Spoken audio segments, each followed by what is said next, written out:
الشیطان الرجیم بسم اللہ الرحمن الرحیم السلام علیکم۔ جنت کی بشارت۔ بخاری اور مسلم نے حضرت موسیٰ اشرا رضی اللہ تعالیٰ عنہ سے روایت کی ہے کہ انہوں نے کہا رسول اللہ صلی اللہ علیہ وسلم کے ہمراہ مدینہ کے باغوں میں سے ایک باغ میں تھا۔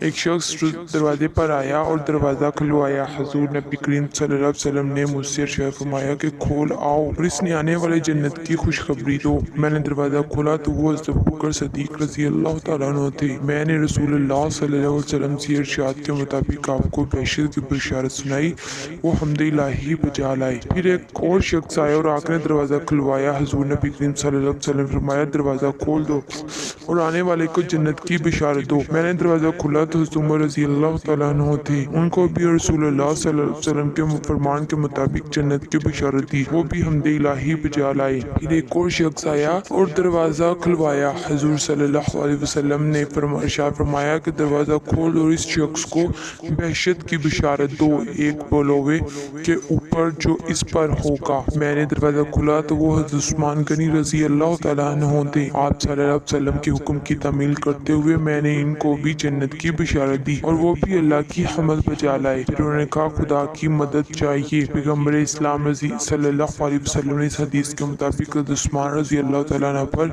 بلوائے ہونے کی خبر دی تو اسی کے مطابق واقعہ ہوا کہ آخر اہل مصر و عراق نے عثمان رضی اللہ تعالیٰ عنہ پر بلوا کر کے ان کو شہید کر دیا۔ صحیح مسلم شریف میں ہے حضرت ابو ہریرہ رضی اللہ تعالیٰ عنہ سے روایت ہے کہ حضور نبی کریم صلی اللہ علیہ وسلم جبل نور پر تشریف فرما تھے۔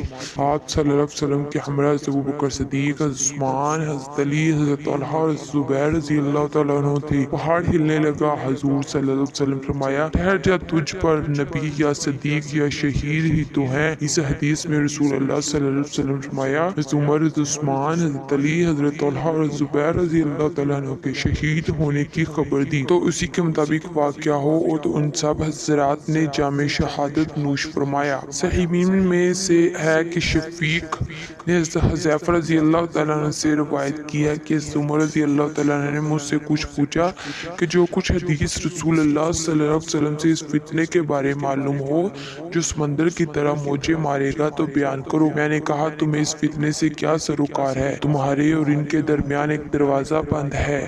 حضرت عمر رضی اللہ تعالیٰ نے پوچھا دروازہ ٹوٹے گا یا کھلے گا؟ میں نے کہا دروازہ ٹوٹے گا۔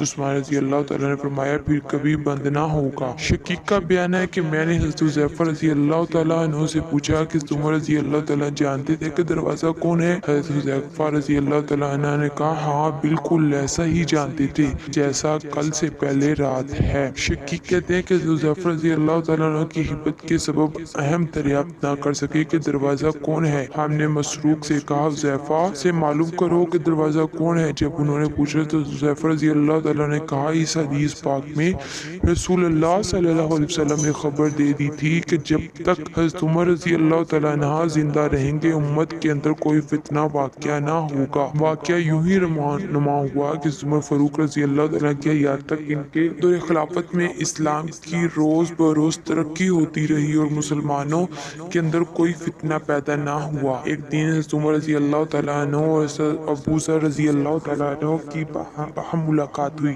حضرت عمر فاروق رضی اللہ تعالیٰ نے ان کا ہاتھ پکڑ کر مروڑا۔ حضرت ابو ذر رضی اللہ تعالیٰ نے کہا میرا ہاتھ چھوڑ دو۔ حضرت عمر فاروق رضی اللہ تعالیٰ نے کہا اے ابو ذر یہ کیا کہہ رہے ہو؟ حضرت ابو ذر نے بولے کہ ہم ایک روز رسول اللہ صلی اللہ علیہ وسلم کی خدمت میں تھے تو تم آئے اور لوگوں کے پیچھے بیٹھ کے حضور نبی کریم صلی اللہ علیہ وسلم فرمایا جب تک یہ شخص تمہارے درمیان رہے گا تم پر کوئی فتنہ نہ آئے گا۔ امام احمد ترمذی، ابن ماجہ اور حاکم نے ام المومنین حضرت عائشہ رضی اللہ تعالیٰ عنہ سے روایت کی ہے کہ حضور صلی اللہ علیہ وسلم نے حضرت عثمان رضی اللہ تعالیٰ عنہ سے دریافت فرمایا اے عثمان بے شک اللہ تعالیٰ تمہیں ایک قمیض پہنائے گا، پھر اگر منافقین چاہیں گے تم وہ قمیض اتار دو تو تم نہ اتارو نہ یہاں تک کہ مجھ سے ملاقات کرو۔ اس حدیث پاک سے قمیض سے خلافت کی طرف اشارہ ہے۔ حضرت عثمان رضی اللہ تعالیٰ نے ارشاد فرمایا کہ اللہ تعالیٰ تم کو خلافت عطا فرمائے گا، پھر اگر بے دین لوگ تم سے خلافت چھیننا چاہیں تو خلافت سے دستبردار نہ ہونا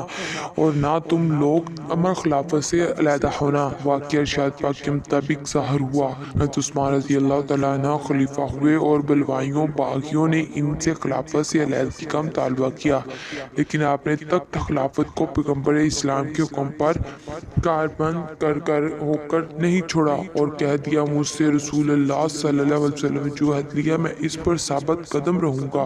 ترمذی نے حضرت عبداللہ ابن عمر رضی اللہ تعالیٰ عنہ سے روایت کی ہے کہ حضور نبی کریم صلی اللہ علیہ وسلم ایک فتنے کا ذکر کیا اور عثمان رضی اللہ تعالیٰ عنہ کی طرف اشارہ کر کے فرمایا اس میں بے گناہ مارے جائیں گے۔ حضور پر نور صلی اللہ علیہ وسلم کی یہ خبر درست ثابت ہوئی کہ مصر اور عراق کے بولوں اور فتنوں میں حضرت عثمان رضی اللہ تعالیٰ عنہ بے گناہ شہید ہو گئے۔